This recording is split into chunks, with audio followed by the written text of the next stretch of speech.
This weekend on Q&A, our guest is 25-year-old Erica Williams. She's Deputy Director of Campus Progress, an arm of the Center for American Progress.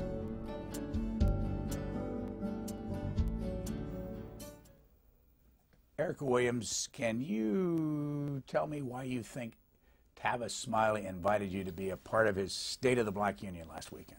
Well, I can tell you why I hope he invited me. I actually met him not face-to-face, but via a phone and radio interview done several months ago about college affordability and the lack of access for communities of color, in particular young people of color. It was maybe about a 5-minute interview. At the end, he said, "You know, you're real sharp." And I said, "Well, thank you very much." The next thing I know, I had an invitation. So I'm hoping it's because, number one, whether it would be me or anyone else, that he wanted to have a representation of someone who is young, who is a part of what we're now calling the millennial generation, to perhaps give a different perspective. And I think I was just a lucky person he chose. What were you doing at the time when you talked to him? At the time when I spoke with him, I was working the same place I work now. I was the Director of Policy at the Center for American Progress, the Campus Progress Outreach Division of the Center. Working daily with young people to make sure that their voice is heard on the issues that matter, and in particular to me, making sure that we can pass progressive policy and help young people understand their part in that process. The center does what? So the center is basically a big think tank.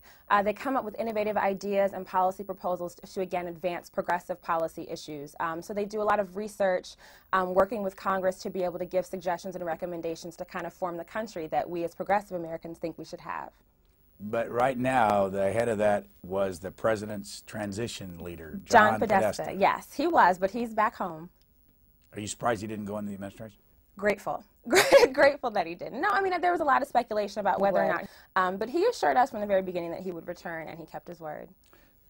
Define the word progressive for you, from your perspective. It's funny because I'll give you from my perspective, there is no kind of clear-cut definition. For me, progressive is a category that talks about this nation being everything that we hope it will be, and in that, being diverse, being inclusive, being a place of possibility where everyone has equal opportunity. Perhaps not equal outcome, but definitely equal opportunity. That, for me, is the most important tenet of progressivism.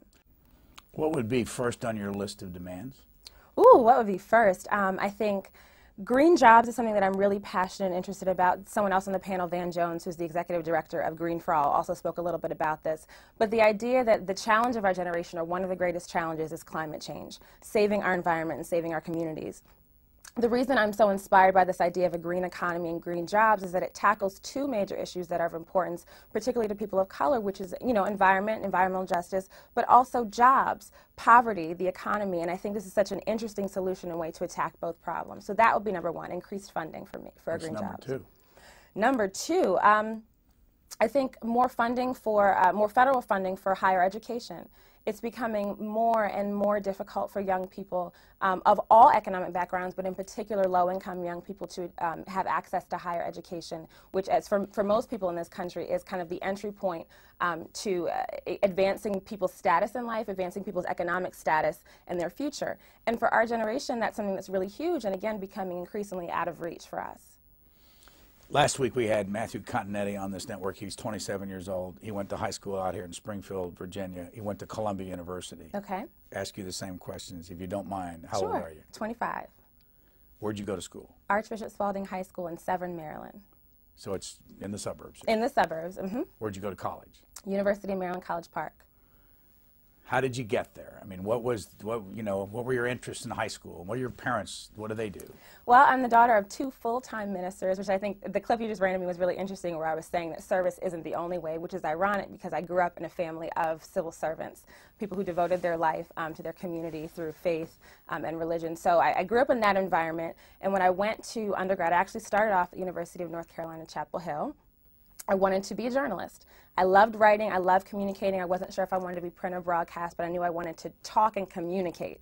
But as I began to do that, I realized that the issues that I loved writing about and the issues that I loved talking about actually really revolved around social justice, civil rights, and in particular people of color, and even more narrowly African Americans. At that time, my interest was kind of focused there. So when I ended up transferring, because I had scholarship money waiting from University of Maryland, which is why college affordability is so important to me now. When I ended up transferring, I switched majors, and I focused on African American studies and public policy there. From that point, I didn't really know what kind of job you got with that. I had a wonderful professor by the name of Clyde Woods, who when I graduated said, let me know what you want to do. And I said, well, I don't know if corporate America is for me. I have this degree, maybe something in a nonprofit. So he forwarded me a job application for an organization called the Leadership Conference on Civil Rights, which is the nation's oldest, largest, and most diverse civil and human rights coalition. And I thought it was perfect for me because in undergrad I'd focused primarily on African Americans, and LCCR focused on a wide range of minorities and underrepresented communities, everything from gay and lesbians to women, to people with disabilities and people of color. So I worked there in the field department for several years and just fell in love with this thing we call the civil rights movement. But when I left there, the reason was because I wanted to focus specifically on my generation. I felt that I was in a very unique place of being able to see kind of the direction of this national movement and trying to find a place for young people to fit in now, not just when we were in our 40s and 50s and when we had matured professionally. And so I left there and came to Campus Progress, and it's been a great, great, great 2 years there now. How did you get to Campus Progress? I mean, who hired you, and what was the reason they hired you? It was a young woman who's actually a very dear friend of mine now named Keisha Center. She'd found my name, I honestly don't know how, when they were hosting a panel on the Hill called How to Get a Job on the Hill. But it was a little bit broader than Hill jobs. It was basically talking to young people about how to get jobs in progressive America, working for something that you care about. I was invited to be a panelist there. I talked about my work at the time at the Leadership Conference, and she recruited me the next day. Where did you learn to speak? Where did I learn to speak? I think my parents, in particular my father, who I said was a full-time pastor. He started our church when I was 9 months old, and it just came so natural to him, and I was enthralled when I watched him speak. In any and every setting, whether that means from the pulpit to a large audience, to working one-on-one with young people, to talking and counseling, to at the grocery store. He was just such an eloquent man, and someone, and I say was, he passed away when I was 16 years old. But he inspired me to be able to use the gift of gab. I always used to get in trouble for talking in school. But to be able to use that to help people and to actually change people's circumstances and lives. So your mom's a minister. My mother is also a minister. She ended up taking over the church and assuming the position of senior pastor when my father passed away in 2000. But she had always been co-pastor and stepped more prominently into the role of public speaker in 2000, and again has been such an inspiration to me. Where's the church? The church is in Temple Hills, Maryland. It's a suburb right outside of D.C. What denomination? Non-denominational, although I would say we have kind of Baptist Pentecostal leanings. How big is the church? Close to 100 members. It's a pretty small, close-knit community, and I really consider everyone there like family. They pretty much watched me grow up, and I've watched babies being born, and it's a family church, and I love it to death. Did you ever have to stand up in front of the church and speak? Did I?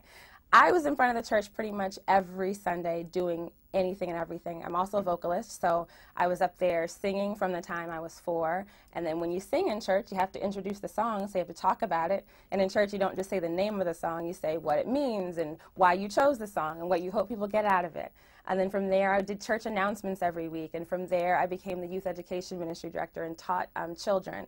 And then I did mini sermons to my youth group. So I was always, always speaking from a young age. In some of the material I've read, your things that you've said in the past, the war was important to you. Yes. The Iraq War. Yes. There's some talk, I mean, if you listen to some of the talk shows this week, some of the conservatives are not unhappy with Barack Obama. They think he basically just did the same thing that President Bush would have done. Is he getting out fast enough for you? Is he? Not for me. That doesn't mean I don't trust his judgment.